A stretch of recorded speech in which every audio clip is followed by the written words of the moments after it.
کومه چې زمونږ په ملک په غټه ته باندې غله موجود دي هر سړی غل او خصوصا په پارلیمنت کې ناسته ټوله مکمل A to Z غله ده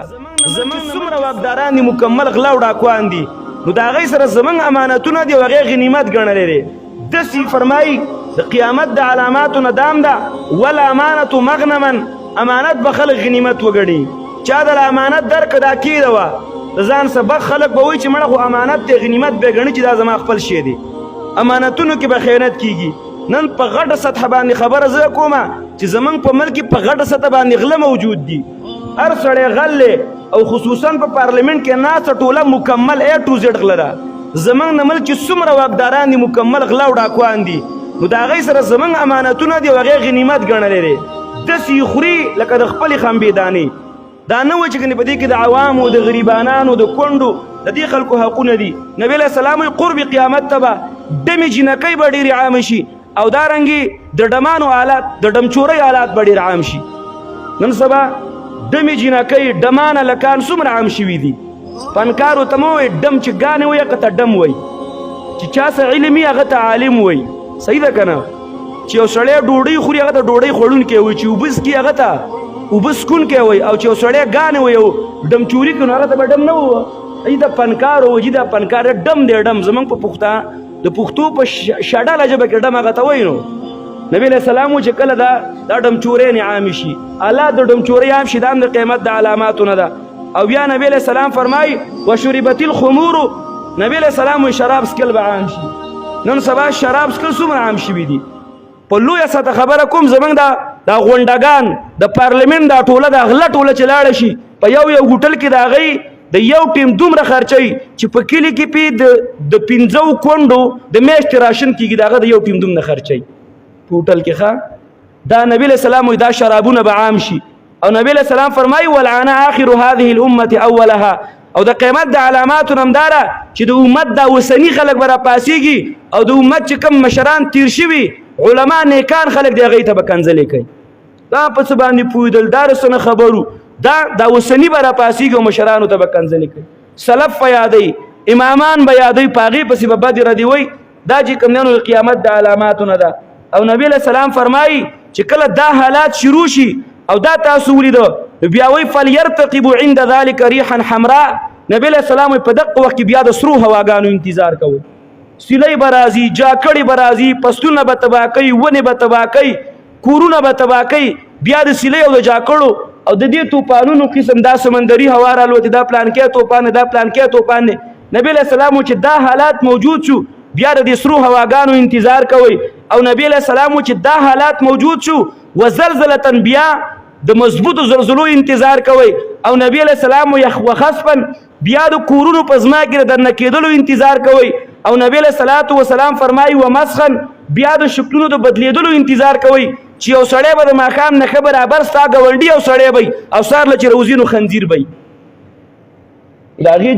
بعضې خلک وایي چې کم دی موږ خو وروسته پورې لا څوک نه چې هغه خنزیر شوی دی نو د هغې جواب علما کرام دا کوي چې یا خو دا ده چې د هغې د شکل نه د نیکانو خلکو کوم نور دی هغه به ترې واخیستلی شي او یا جواب دا ده چې سړی به په صورت د شکل باندې کي خو خویونه به یې د خنزیرانو وي خوی به د خنزیري خنزیر نر په نر باندې هغه چې کله سوریږي نو دله غیرت نه ورځي د ده شکل هغه به د سړي خو خوی به د شادوي ایرسناک به وي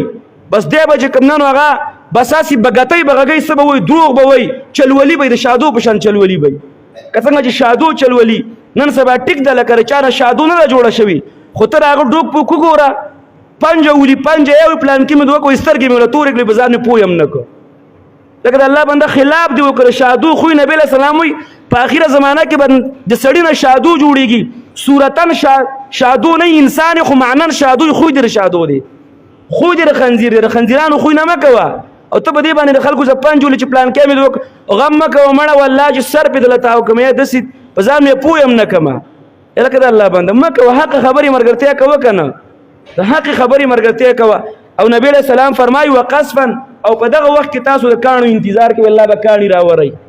یا خو کاڼي راورول په دې مان لکه تاسو ما ویل چې په دې تېرو اوقاتو کې دا ګلۍ راوورېدلې خلکو به په ټنونو غنم دننه کول او چا به 100 منه غنم دننه کول 100 سیره غنم هم کور ته نه دي نیستلي داسې ټوکې به وله کړي هر څه چکني کړي وو داسې روان و هر څه مالونه یې وژلي وو دا نه دي کاڼي ولې څه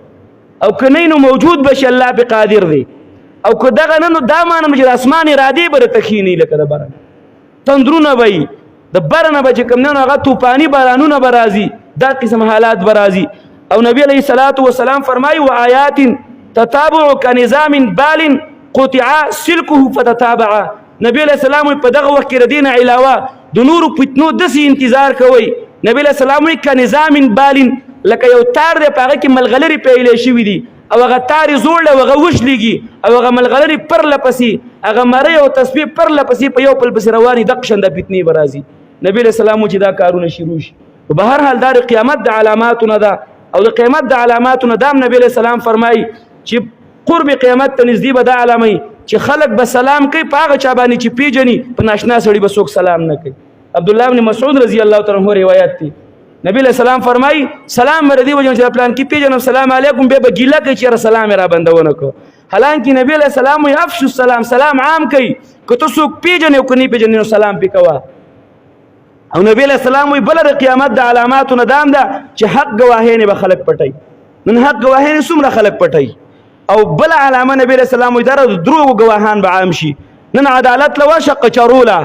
په 500 روپۍ د دروغو ګواه ملاویږي ستا کور به نه لیدلی ستا لار به نه لیدلی ستا ونه بوټه به نه لیدلی وایي ما په قصه پوهه که اول ته پې یوه سموسه پې وخوره د یو 100 روپو پې کوړې وله راواله او دودپتي چای وله ورته ووهه او ګوټه ته ماته کې وایي ښه راته وایه څه ویمه قاضي صاحب ته او 500 روپۍ خرچه ورسره راکړه چې چېرته پې بازار کې ځان نه راوالمه بچوله او چې ته څنګه ګواهي وایې قشان دروم قسم پې کوم طلاق پې لاچم کلما طلاق پې لاچم ته نور څه وې او که زمانه علاوه نور ګواهان په کاري ګروپ ملاویږي نور هم دله راولم شل به دله پیش کړم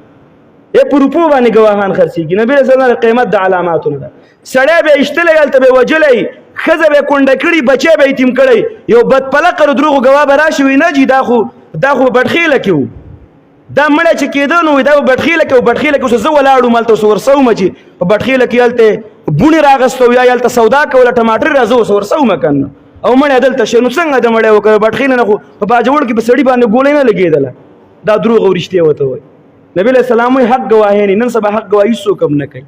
چې څه وایي خولې له مالوچ راځي یاره جي دا مې خورې دی دا مې ماما دی دا مې د ترور خاوند دی دا مې ګاونډي دی دا په کالونۍ کې هلته سر دی بیا به زما خدمت نه کوي نه شمه کولی ګواهي ما ماف که زما نه خلک خفه کېږي د خلکو ړه دي خدای وچې د خدای تعالی به نه ستا په ګواهۍ باندې حقدار ته حق میلاویږي د دروغو ګواهي مه کوه دا د قیامت د علاماتو نه ده حق ګواهي مه پټوه که دې پټه کړم دا د قیامت د علاماتو نه ده او نبی علیه السلام وایي که دا کارونه چا وکړل دغه زلزلې دا کارونه به راځي نو